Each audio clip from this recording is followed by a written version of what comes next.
No,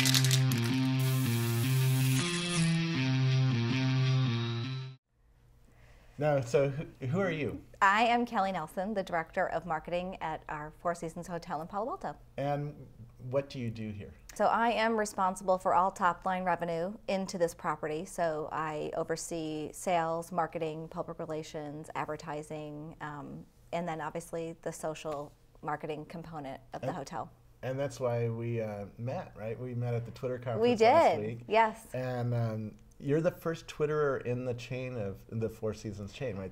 I am. We had I had been begging to be involved in social media, and I have my own personal account, but finally I was able to get corporate support. So we have a corporate page, and then I was the first beta property to have an on-property page, along with our Maui hotel. Yeah. For the people, because we're talking to a lot of business people, who are already on to the modern web. You know, I call it the 2010 web. Some people call it Web 3.0. Talk to the people who are still on the 1994 web, or worse, don't even have a website and don't have any clue what Twitter is. Why should you be on Twitter or on Facebook or on FriendFeed or some of these new social media sites? Sure. Well, I think that, you know, when we do our customer research, the web usage is increasing exponentially, and at least 20% of our business grows year over year utilizing the web. And in this particular market segment, we're surrounded by Silicon Valley, right? So it's high tech all surrounding us. So it made sense for us to be involved in social media. But I think that overall it's important because at a minimum it takes you 7 touch points to talk to a customer. And so you do that through verbal conversation, web conversation, email conversation. And Twitter and or Facebook and or FriendFeed are additional sources for us to be able to reach out to our customer base. Yeah. And specifically here, 80% of our customer base is in our backyard, so it's just an obvious choice for us to be utilizing Yeah, because this is the economic engine for the high-tech industry, right? Exactly. There's no place on earth like Silicon Valley. Rocky and I have flown to China and Israel and all over the place. And this is really where a lot of the biggest brands and biggest companies happen, like Google, Yahoo, Facebook are all located within a few miles of your hotel, right? Exactly. So you got to be up to the date with Mark Zuckerberg, right? Exactly, we do. Well, they just did their sales launch here as well, so it was activity is happening. So there are customers as well as driving business in our bar and in the spa. So it's extremely relevant, but it's not limited to just our hotel. Our corporate office is very interactive with customers, communicating with them. And when we did a profile of, where our customers are linked, it is Facebook, LinkedIn, and Twitter. Those are the 3 sources that our customers are using. So if our customers are using it, it's obviously validation that we're in the right spot. Yeah. How hard was it to sell to the corporate office? Because they probably didn't know what Twitter was before you started begging to do one, right? They didn't know what Twitter was. And, I think as a brand like Four Seasons, everything is very guarded, right? We're very specific with our brand protection, and rightfully so, right? We're very, the brand Four Seasons and or Four Seasons service is worldwide known, and so we want to make sure that brand identity stays through all channels of communication. And so I think it took a while to determine what was the right format for us to be on, social marketing or social media. And this was the right platform for us to enter. Twitter was an obvious choice because not only is it one of the top 3 that our customers are using, but it was the fastest growing. So it was an obvious choice that Twitter was the right place for us to enter. Yeah, a lot of celebrities on Twitter. There are a lot of celebrities. You probably want to have interact with the brand and come and visit your location, right? It's true. Our top tweet pick is actually a statue of Marilyn Monroe at our Beverly Hills property.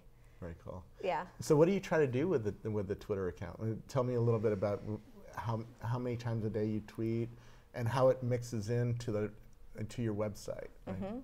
So we first started tweeting 2 times a day, and it was activities that were here at the hotel, interesting facts from our chef, interesting promotions that we were having in the spa. So it was a lot of outbound communication, and we currently use TweetDeck, but are actually exploring People Browser as well, which was just launched at the Twitter conference. Yeah. And it allows us to see when people are talking about the property. And so we started to get a lot of communications from customers asking stuff, why do we have a Canadian flag? They didn't understand that. So we were able to respond back via Twitter. So it's now become much more conversational.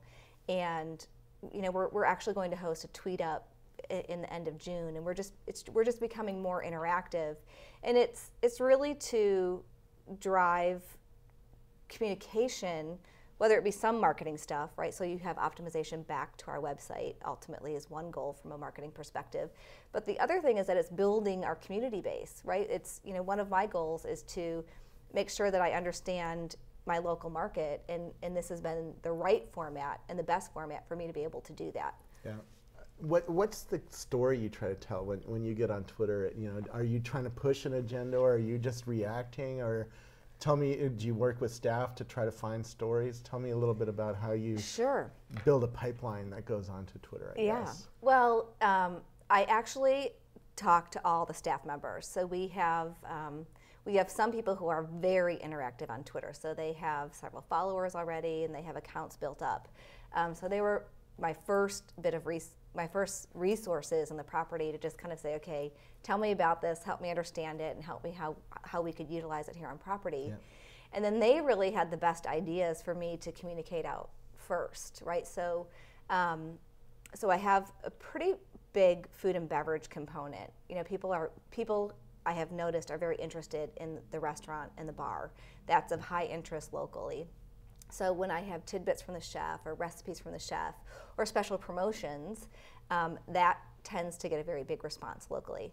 Our spa is another component that we send information out about. A little bit slower on the uptake with the spa, but it's obvious that the bar is the right spot because people come to the bar, right? They open their laptops and they're interacting in the bar, so it's the right venue for me to be communicating about.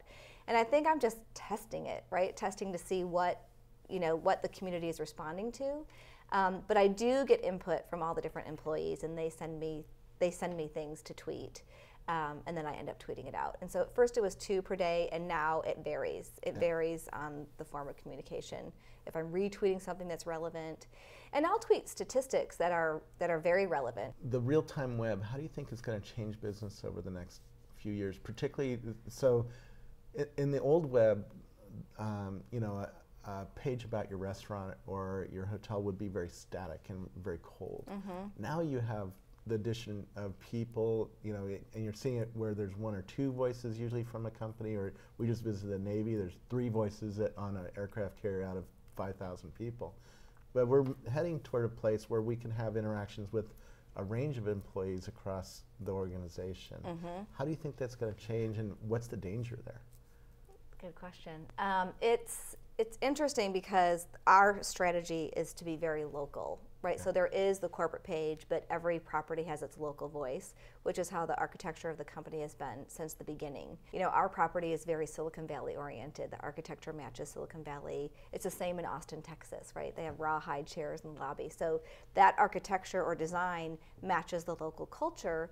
And I think with the web component and or the social marketing component, it's the same. So we have a very local approach. So each property is going to have their own page eventually, and it could expand beyond Twitter. It could go to FriendFeed. It could go to a lot of different things, even though right now our format is only Twitter. But I think what's going to happen is that right now I tweet something, and then I know I have 20 people in the hotel who retweet and then are having conversations on behalf of the property, even though they're not under the Four Seasons name. So I just have to trust them that they're going to be ambassadors of the brand. So I think there's a lot of trust involved. But I already have that because I know they went through 6 interviews to be working at the property already. Yeah. The danger is that you'll have your brand will be diluted, right? Or the integrity of the brand may be diluted.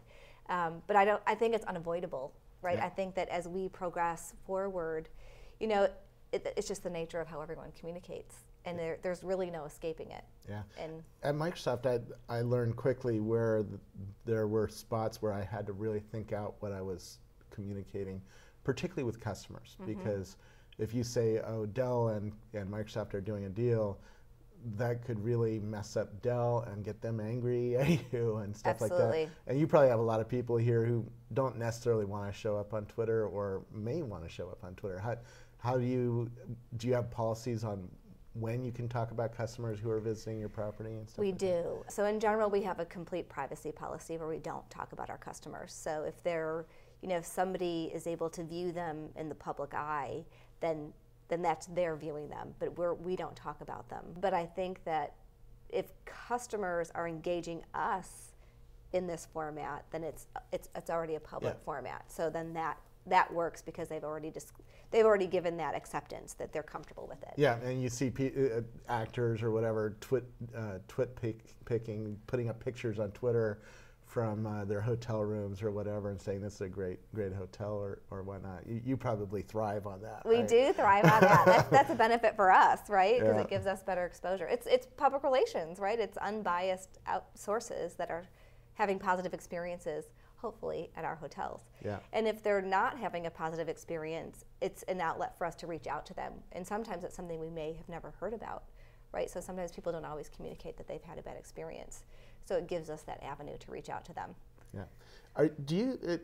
One place I'm expecting businesses to try to play with the real-time web is to offer things to customers to fill up dead times. Because every business has times when they're too busy and they're turning away customers, and times when there's nobody there. Right. It's like, we need customers, right? Right. And so if you know that next Tuesday the hotel's 80% empty, I would expect that you would try to do something to entice people to come and use the property.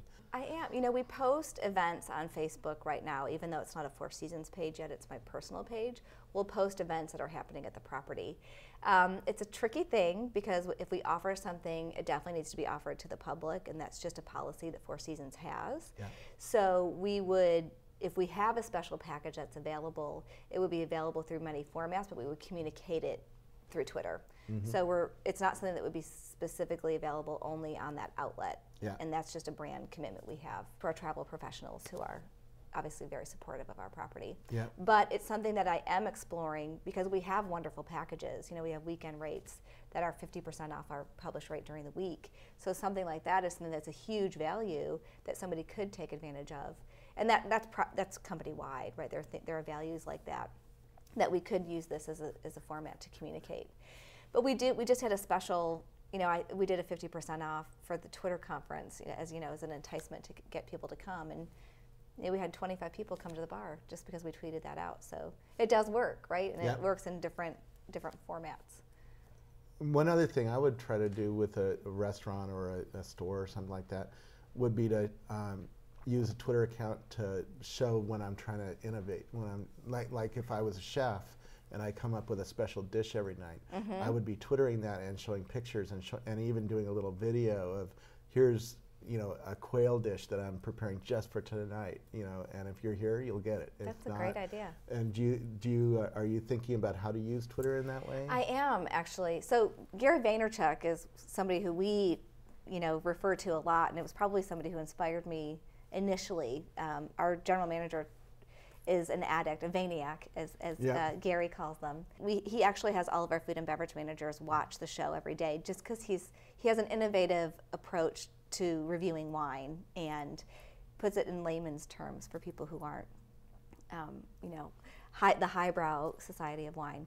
Anyway, so that was inspiring because it's a video every day that he does, at least Monday through Friday, typically. And so something like that, I thought, I could have our chef demo something because he creates seasonal dishes all the time. We're in the agricultural capital of the world in our backyard, and so our dishes are very seasonal. And he participates with the slow food movement, so it's all very local. And so that something like that would be very appropriate to do. And to have him have this specialty feature where he would be telling tips of the day or, seasonal tips of the day would be very, very relevant. You should talk with your wine crew about offering the wines that Gary talks about on his show for a special price for a week or something like that. That's a great idea. So people can come in and keep up with the show and then come in and try the wines. And we have we have a monthly segment on View from the Bay as well, so I will tweet that out so you could see the clip of Chef on that as well. So he has a monthly feature, but a daily feature is a great idea, and that's exactly what we're trying to do. And it's more information for our local client base, and so they could follow specific things they want to do. And I might even expand it where we just have a Quattro, which is our restaurant, a Quattro feed, and a spa feed, and then a hotel feed, so people can follow specifically what they want. So I might expand to different. You also do the traditional website, right? I do. And tell me about that and what you're trying to do with that. Is Twitter playing a part in that, or is Twitter something separate from the home website? No, it is playing a part in that. So, one of the goals with our Twitter campaign is that it would drive optimization back to our website. And, we have several campaigns, a pay-per-click campaign, a search optimization campaign, and that's driven from the content on our website. So the website spans, the entire hotel, right? It's a virtual brochure, obviously. And it, there's specific things about the hotel, there's specific things about activities in the area, and then obviously our meeting space, restaurant, and spa. So it's full content, and it's, we're constantly making sure that it's up to date, and we're constantly searching for partners outside to also have interactive links back to our site. So we're, our optimization is growing and growing and growing, so our organic search is much stronger. And Twitter plays a part in that because we obviously tweet out links back to our site, so it helps support that whole campaign. What we find, and I think I said this earlier, is that our customers, we're getting more and more and more leads through the website. So instead of somebody calling the hotel directly, our lead percentages are increasing month by month by month. And so we know that it's an important part of people gathering information, right? That's what they do. And even if they're calling the hotel, they've spent a large amount of time researching before they call the property. So if it's for a wedding or it's for all kinds of different things. And we actually have, outside of just the chef stuff, we have wedding stuff. We have a wedding university and a do-it-yourself component. So there's things that I could talk about that I think would be relevant in the local community as well. Getting our director of catering to give tips on weddings. That's a good one. And that's a good source of content that is going to be evergreen and is very, very good for Google because people are searching for wedding tips. Or do you think a lot about how people are searching for hotels or searching for you? I do. Yeah. So we go through. So we have the pay-per-click is all about key search words, and so we analyze what are keywords. So romantic searches obviously are a large ROI, and it may not have been my initial keyword that I would have identified with, but as we've done our research, it's romantic sites, luxury hotels. I mean, some of them are obvious, the luxury hotels obvious, but romantic searches in Silicon Valley tends to be one of our larger keywords. Yeah. So I do think about how someone's looking and what drives them to our property, and social weddings tends to be the largest of what people are utilizing the site for, and when we get leads through the web directly. But the other segments are growing. We're getting, yesterday we got a lead for a corporate piece of business, which, that was the first time in a quarter we've gotten something like that. But interesting. I think it's just another format for us to reach out to our customer base, and I think it's the right venue for our hotel in particular. That our customers are in our backyard, and they're obviously on Twitter because my followers are growing day by day. Very cool. Thank you very much. Thank you.